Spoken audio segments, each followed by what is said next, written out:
Think back to just a few years ago. You could walk into a restaurant and order a full, satisfying meal for around 200 rupees. Today, that exact same meal at the same table will likely cost you 500 rupees. The ingredients in the kitchen are the same. The portion size hasn't moved an inch. Even your appetite is likely the same as it was back then. While the food remained constant, the currency you used to pay for it became less effective. This side-by-side scale shows the effect clearly. A few years ago, a 500 rupee note could fill an entire grocery bag. Today, that same note only buys a small fraction of the groceries it used to. Today, we are looking at the mechanics behind why your money buys less today than it did yesterday. This is episode 6 of The Money System. In our last episode, we looked at how interest rates act like a control switch for how much people spend. But there is a specific challenge built into this system. Even if you avoid debt entirely and keep your savings in cash, the total value of that pile of money will still decrease over time. This process is known as inflation. Inflation is simply what happens when the buying power of a single unit of money drops, meaning you need more of those units to get the same items. Because of this constant drop in power, holding on to plain cash for a long time carries its own kind of risk. To understand why this happens, imagine a small town that only has one business, a burger shop.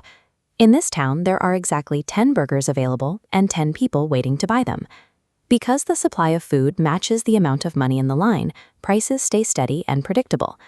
Now imagine 90 more people suddenly arrive with pockets full of cash. The shop still only has 10 burgers, but now there are 100 people trying to buy them. When many people compete for the same few items, they start offering to pay more just to make sure they get one. The shop owner sees this and raises the prices to match the new demand. The amount of stuff in the town didn't grow, but the amount of money did. This imbalance is what forces prices to climb. In our actual economy, this extra money enters the system when banks issue new loans or when governments print more currency. To understand this, think of the total wealth of our entire economy as being like a single large unsliced pizza.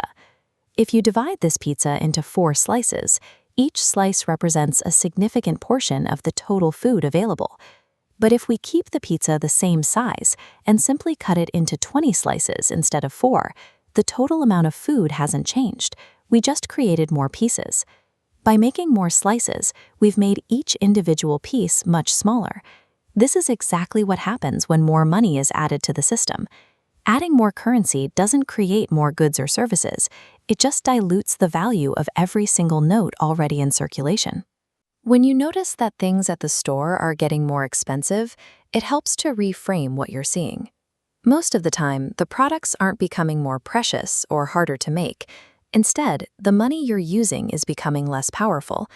This is why if you just save money and keep cash, over time your money loses value. To avoid this drain, many people choose to move their savings out of cash and into things like businesses or a physical property that can hold their value over time. Protecting your wealth requires finding ways to keep your savings from being diluted by the growing money supply.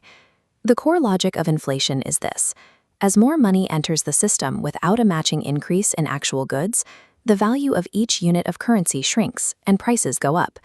Recognizing this pattern is the first step in deciding how to manage your own savings. Now that we see why cash loses its strength, we need to look at how people actually store their wealth so it stays protected. In episode 7, we'll look at the difference between things that put money into your pocket and things that take it out, what the financial world calls assets and liabilities. Understanding these rules is how you